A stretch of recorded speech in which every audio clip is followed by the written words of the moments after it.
বানমুড়া।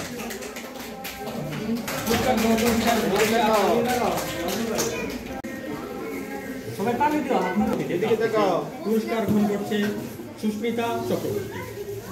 যে ডায়নামিকতা মানে যে চিন্তা চেতনা, এটা আসলেই আমি মনে করব অনেক জেলার চেয়ে বেশি গর্বের বিষয়। যেহেতু উপজেলা পর্যায়ে এই যে আমাদের আগের প্রজন্ম যারা ছিল 90 দশক 80 দশক, সত্যিকার অর্থে ওই মানুষগুলোও এতটা নির্লোভ ছিল, এতটা আন্তরিক ছিল, এতটা একে অন্যের প্রতি এত বেশি আন্তরিকতা, যেটা এই যুগে দিন দিন হারিয়ে যাচ্ছে। আমরা এখন একাকিত্ব হয়ে যাচ্ছি। বেসিক্যালি যত বেশি আধুনিক প্রযুক্তি হচ্ছে তত বেশি আমরা এই পিছিয়ে যাচ্ছি। এইসব কিছু আমরা এখন মোবাইল নির্ভর, যেহেতু ইন্টারনেটের মাধ্যমে মোবাইল নির্ভরতা আমাদের মাঝে খুব বেশি চলে এসছে। এই যে শিল্পমনা, এই যে শিল্প সংস্কৃতি, এগুলোর মেধার মাধ্যমে যে বিকাশটা ঘটে, এই বিকাশের মাধ্যমে পড়াশোনা সহ এটা সম্পূর্ণ একটা মেধাবীর কমপ্লিট একটা প্যাকেজ। এই সম্পর্কে যখন কথা উঠবে সে পরিপূর্ণভাবে তার ধারণা প্রকাশ করতে পারবে। শিল্প সাহিত্য যার মধ্যে আছে, আমি মনে করি তার অন্তরটা সবসময় শিশুসুলভ। উনি ফরাদ ভাই একটু আগে যে কথাগুলো বললেন, লেখক ফোরাম, এটা আমাদের ফরিদগঞ্জে, এটা আমার কাছে কি জন্য এত ভালো লেগেছে। ঢাকা লেখক ফোরামের একটা অনুষ্ঠানে আমি গিয়েছি, আমি একটা বই লিখেছিলাম ভালোবাসার সীমান্তে, 2006 সালে অনন্য প্রকাশ, সেটা ঢাকা বইমেলায় প্রকাশ করেছে। এটা আমি একটা চ্যানেলাইতে ইন্টারভিউ দিয়েছিলাম, ওনারা আমার কি আগ্রহ থেকে আমি বইটা লিখেছি এটার উপর একটা ইন্টারভিউ নিয়েছিল। নবীন নোমানের কথার সূত্র ধরেই বলবো, সেই 80 দশক 90 দশক, আপনারা অনেকে বিশ্বাস করতে পারবেন না, আমরা সারা রাত জাগানো থেকে আমরা হারিকেন জ্বালিয়ে মোমবাতি জ্বালিয়ে আমরা নাটকের রিহার্সাল করেছি। আপনাদের অনেকের যাদের বয়স হয়তো 40, 45, 50, তিনারা অনেকে জানবেন ফরিদগঞ্জে নাট্য উৎসব হতো।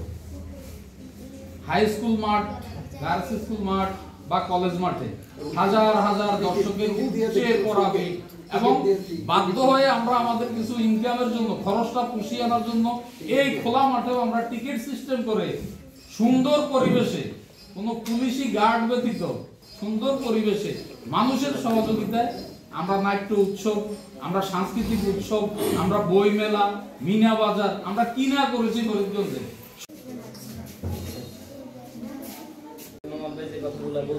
আমরা একটু ব্যতিক্রম ভাবে আসলে আমাদের ক্লাসগুলো পরিচালনা করার চেষ্টা করি।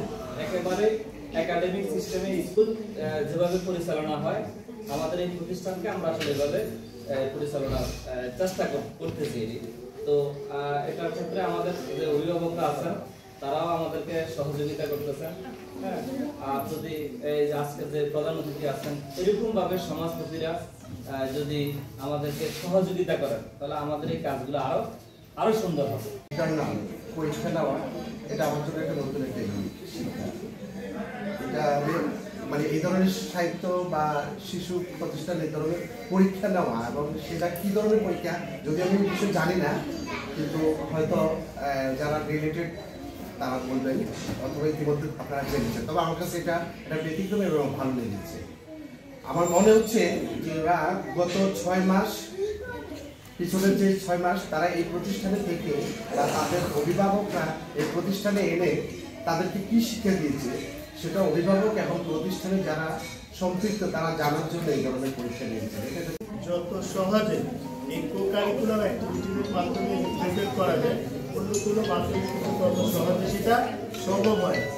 আসলে ফরিদগঞ্জে এই প্রতিষ্ঠানগুলো যত বেশি, এই ধরনের প্রতিষ্ঠানগুলো যত বেশি এগিয়ে আসবে, সেখানে আমাদের ফরিদগঞ্জকে এই ক্ষুদ্র শিক্ষার্থীরা কিন্তু রিপ্রেজেন্ট করবে, এবং তারা একটা সময় দেখা যাচ্ছে যে আমাদের উপজেলার গণ্ডি, জেলার গণ্ডি পেরিয়ে তারা আমাদের দেশকে বিশ্ব দরবারে রিপ্রেজেন্ট করার সুযোগ পাবে।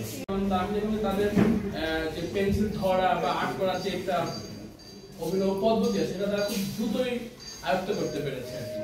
পরবর্তীতে তারা যখন চাঁদপুরের একটা প্রতিযোগিতায় যায়, সেখানে আমি লাস্ট শেষের দিকে অবস্থান করলাম, এখানে তারা খুব সুন্দর করে আর্ট করতে পারে। আমার বাচ্চারা খুব বড় সময় এই প্রতিষ্ঠানে আছে, তার দক্ষতা দেখে আমি মুগ্ধ। আমি এই প্রতিষ্ঠানটা যুক্ত আছেন, আপনারা ওনাদের একটা সুন্দর কাজের যে অভিপ্রায় আছে সেটা হচ্ছে ওনারা প্রতিদিনই শিক্ষার্থীকে ফোন করে, আগের দিন বা ওই দিন সকালবেলা দেখা গেল ফোন করে স্টুডেন্টদেরকে আমাদেরকে আমরা যদি কোনো কারণে অপরাধ থাকি তারপরে ওনাদের পাঠাতে বাধ্য হবে। ওখান থেকে ওর অঙ্কনের শুরু, তো আর একটু ভালো কিছু করার জন্য মানে ওর কারিকুলামের সাথে কথা বলে যাতে হচ্ছে মানে খণ্ডবিতে মানে দেওয়ার কথা, তো ওখানে দিলাম নিয়মিত ক্লাস করার মানে গেছি ওখানে যাওয়ার পরে মানে ওখানে পরিবেশ পরিস্থিতি পরিষ্কার পরিচ্ছন্নতা ডিসিপ্লিন পাঠদান আন্তর্জাতিক প্রতিষ্ঠান আমাদের উপজেলার একটা প্রতিষ্ঠান। আমি যদি পেছনে যেতে চাই, প্রথমেই 2023 সালে আমি যখন আমার সন্তানকে রায়পুরে একটা একাডেমিতে ভর্তি করিয়েছিলাম চিত্রাঙ্কন আবৃত্তির জন্য, সেখানে আমি দেখেছি কিভাবে আমরা দূর থেকে গিয়ে কত কষ্ট করে শিক্ষার্থী আমার সন্তানের জন্য এই কাজটা করতে হয়েছে। কিন্তু পরবর্তীতে 2023 সালের 24 সালের ফেব্রুয়ারিতে লেখক ফোরামের একটা আবৃত্তি অনুষ্ঠানে আমি আবৃত্তি করে তারপর জানতে পারলাম যে আমাদের ফরিদগঞ্জে আমার একটা প্রতিষ্ঠান আছে। মূলত আমরা শিক্ষার্থীদেরকে মানে যারা বাচ্চাদেরকে সৃজনশীল কাজের সাথে সম্পৃক্ত করার জন্য আমরা মূলত এটার উদ্যোগ নিই। তো আমাদের এখানে বার্ষিক 2টা পরীক্ষা হয় প্রতিষ্ঠানে, তো ওখানে অর্ধবার্ষিক পরীক্ষার মূলত ফলাফল প্রকাশ।